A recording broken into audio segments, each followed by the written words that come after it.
Hey everybody, today I'm going to be recording a video reviewing the AP content for the unit called Arrays, or actually they call it Array.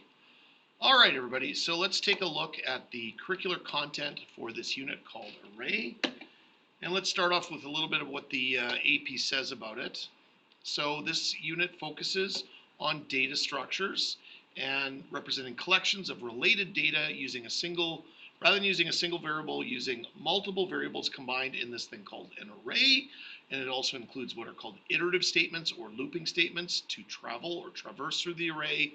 We have covered all of this content before in the Computer Science 30S course in the unit called Arrays. And also to look at some of the standard algorithms. Now this will also relate to a later AP unit called array lists, as well as the later AP unit called 2D arrays. And we'll talk about those when we get there. Alrighty. Here you can see it specifically laid out as it is in the AP curriculum, right? So you can see array covers array creation, traveling arrays, the enhanced for loop for arrays, and developing algorithms using arrays.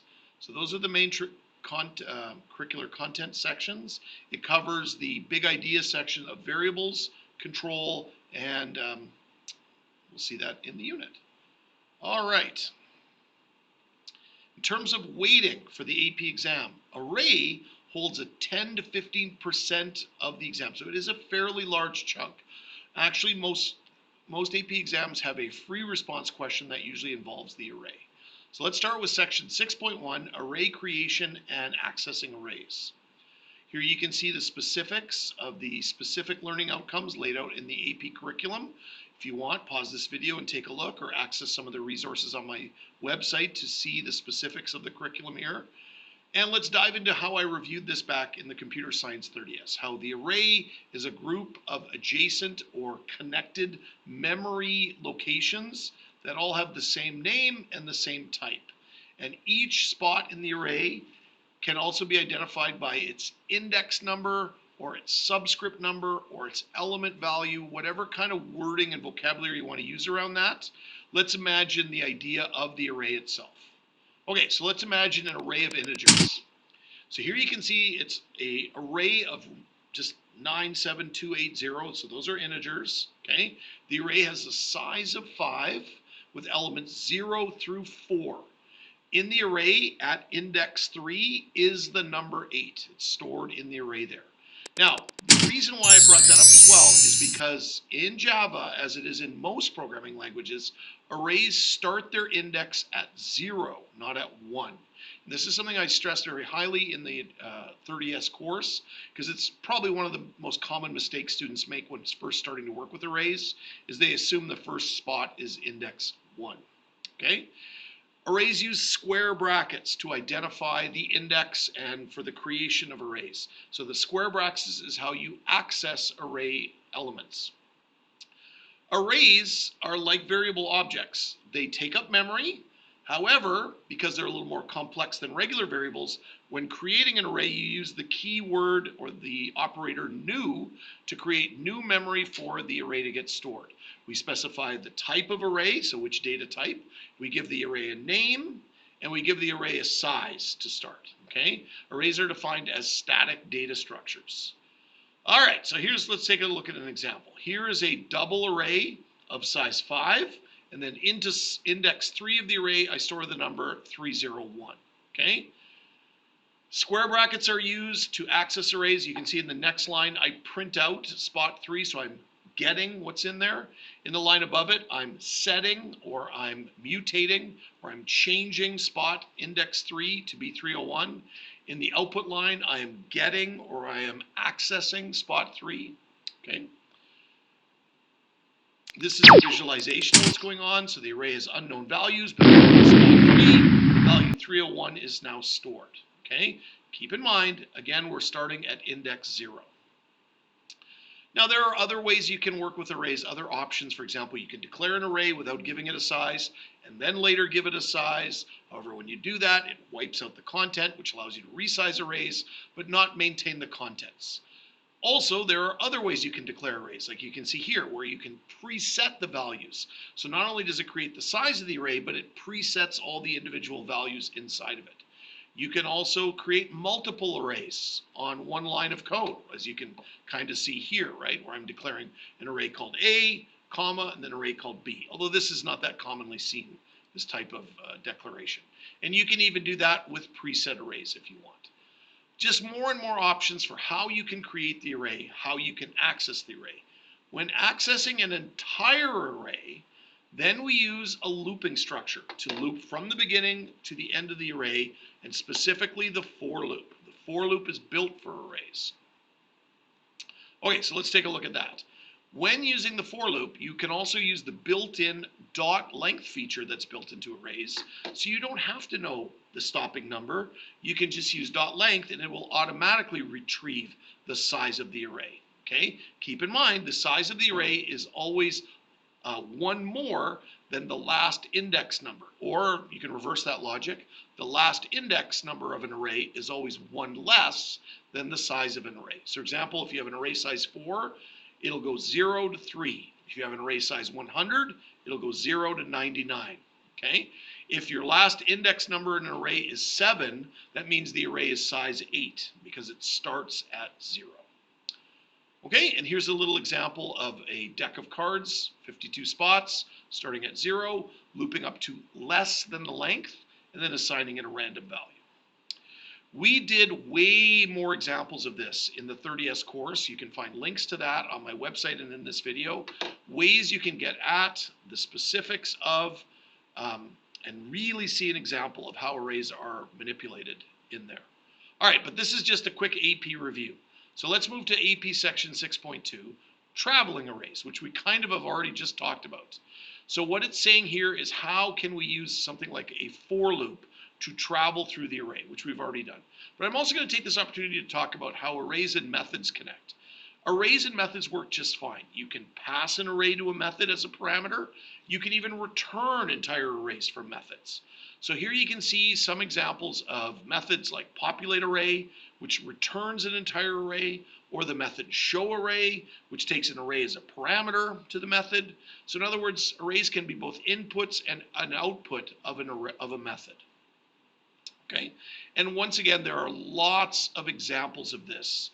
In the 30S example code, you'll see way more explained details of how that works.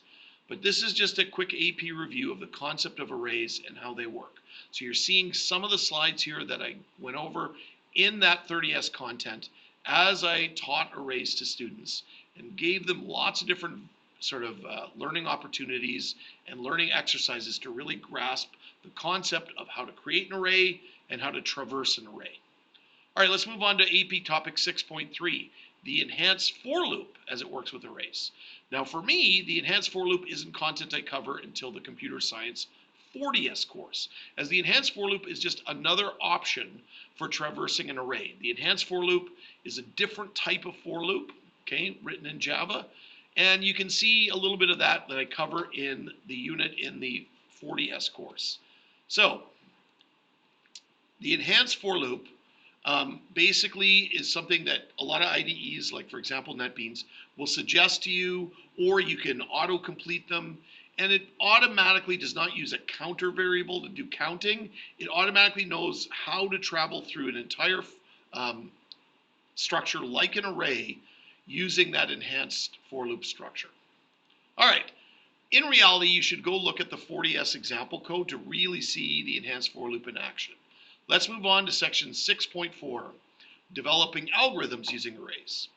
So this is an interesting way that the AP curriculum puts it. So what type of algorithms? So things like traveling an array to find the minimum value or the maximum value, computing a sum, adding up all the values in the array, or an average, right? So for this, I would really recommend you look back at some of the programming problems and programming exercises you did with me, where you probably did this as one of your programming problems or programming exercises. It could even be in some of the examples we did. Things like that, or searching an array, determining if an array value has a certain property and stuff like that. So it's all about reusing those things like traveling through an array, comparing array elements, shifting array around, stuff like that. And this would be the type of question you can expect on an AP exam, okay? So let's take a second to look at a simple search known as the linear search. Now, linear just means in line. So the linear search basically works by starting at the beginning of the array and looking for a value as it goes through the entire array. If it makes its way all the way through the array and never finds it, then the item is not in the array. If it is searching the array and it's going through and it finds it, then it knows that's where it is, right? It could be a Boolean search saying, yes, I found it. It could be an integer-based search, which says, I found it at index 4 or index 4 million, wherever it finds it. But that's the kind of thing you can expect with something called a linear search. So here you can see an example in the notes that I teach in the arrays unit on how you could implement a simple find type method here. So you can see here just the find method. Now, this isn't necessarily the best way to implement this code. As you can see on the very next slide, I say that you could perhaps optimize this and shorten the code down. But shortening it down doesn't necessarily make it better. It's all about understanding that this is, in fact, a linear search that starts at the beginning and finds it or doesn't find it in the array. Okay? You can find examples of this as well in our examples back in the arrays unit in the Computer Science 30S course. All right, let's summarize this AP unit called arrays. So now, having seen what we laid out at the beginning of this video, having seen all the resources from when this was studied back in Computer Science 30S, and if I've gone very quickly in this video and you really don't understand, I absolutely encourage you to go back and look at the videos from the arrays unit of Computer Science 30S, where I go much slower through this, and the examples are much more robust of what's going on here. But let's just re-examine this as it relates to the AP curriculum. Did we cover how to create an array, how to access array? In other words, how to find a spot, how to change a spot in the array, how to travel or traverse an array to go from the beginning through the end using something like a for loop, and the enhanced for loop, something a little fancier. And then the different types of algorithms you can expect with arrays, things like finding minimum, maximum, searching, etc. So it looks like we've covered or reviewed all that. Let's take a look at a sample question that could pop up in the AP exam. So here's just a sample. So in the following segment, assume that the string str has been properly declared and initialized. The code segment is intended to print the numbers of strings in the array, etc., etc. So here we see the array animals is declared properly. It defines it as horse, cow, goat, dog, cat, mouse. It is using a method where it's predefining it, so the size would be 0, 1, 2, 3, 4, 5 index spots, so size 6. You also see in the code here that the for loop is not correctly traversing the array, because although it starts at 0, it goes to less than or equal to the length of the array. If it was equal to the length, it would try to access spot 6. And if you look, horse is at index 0, 1, 2, 3, 4, 5. Mouse is at index 5. There is no index 6. So if I traverse to index 6, I'm going to get an out of bounds error. Okay?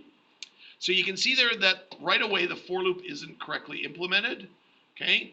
We can assume that str, that string, could contain values. Okay? The count would be implemented and stuff like that.